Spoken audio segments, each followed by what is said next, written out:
Hi, I'm Tim. Welcome and thanks for logging on. If you love this watch, email me, tmosso@thewatchbox.com. It's in the description below. Your purchase and pricing email question line for buying this or any watch you see on any of our platforms. Email me directly, even if just to inquire for pricing. tmosso@thewatchbox.com. Back in 2013, Nomos launched the Lambda at 42 millimeters and only in precious metal. It was a rare riposte by Nomos to brands against which Nomos rarely competed, including Glashütte Original and A Lange und Söhne.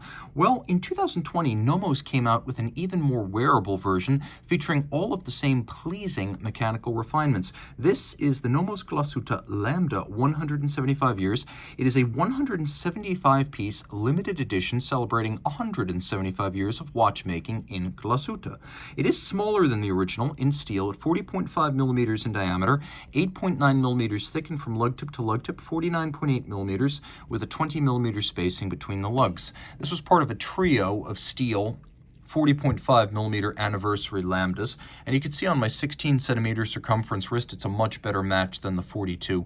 It does have a broad wingspan, so the lug-to-lug dimension is large enough that I'm going to recommend this for wrists of 15 centimeters circumference or larger. In profile, though, you can see it is very flat flush and will easily slide underneath a dress cuff, and even in steel, it is a dress watch.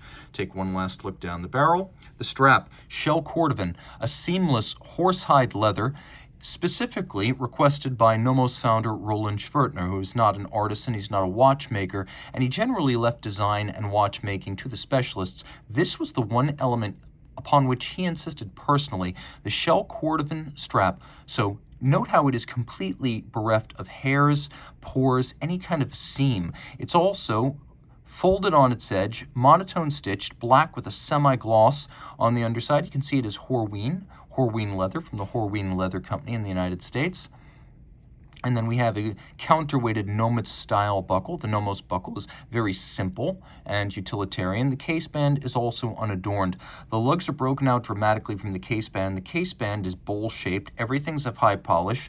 The Nomos crown is narrow in profile and very subtly branded. We have a barely there bezel that has a vertical segment and then a very shallow conical segment. There is a cambered sapphire over a dial that is best described as a sort of cold enamel, not the fired kind, but an enamel paint. It's lustrous, it's glossy, and it's also very even in a way that's difficult to achieve with fired enamel. It doesn't have an orange peel texture. The hands are needle-like. As you can see, they're polished, but they're also extremely spare. We have our hours, minutes at center. We have an enormous power reserve that dominates proceedings up at the top of the dial, and then a minimalist small seconds. You can also see that the dial, thanks to the way the power reserve has been written on the dial, it has bilateral symmetry, so it's symmetrical from side to side. Now, if you pull the crown out, it does have a hacking or stop seconds function, and the setting of the watch is remarkably precise with very little dead angle. As I turn the crown, the minute hand starts to move almost immediately, making it easy to place precisely on an index. Now turn it all over. This is where mechanically it's exactly the same as the ruinously expensive precious metal 42 millimeter version. So this is the DUW 1001 at Nomos.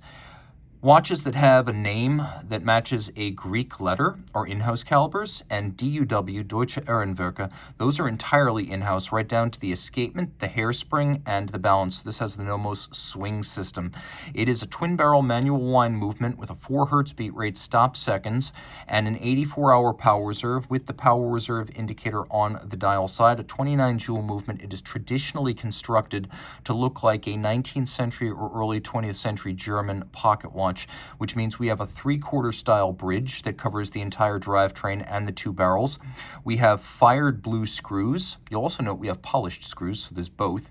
We have golden chaton fixing the pivot jewels, a nod to the way jewels were generally set during the pocket watch era. We have a sunray set of stripes radiating out from a double solarized crown wheel. And you can see the double solarization applied by hand there. You can also see from this angle that that polished screw has a chamfered circumference and then also a chamfered slot. You can see the chamfering well from this angle, so attention to detail was lavished on these parts.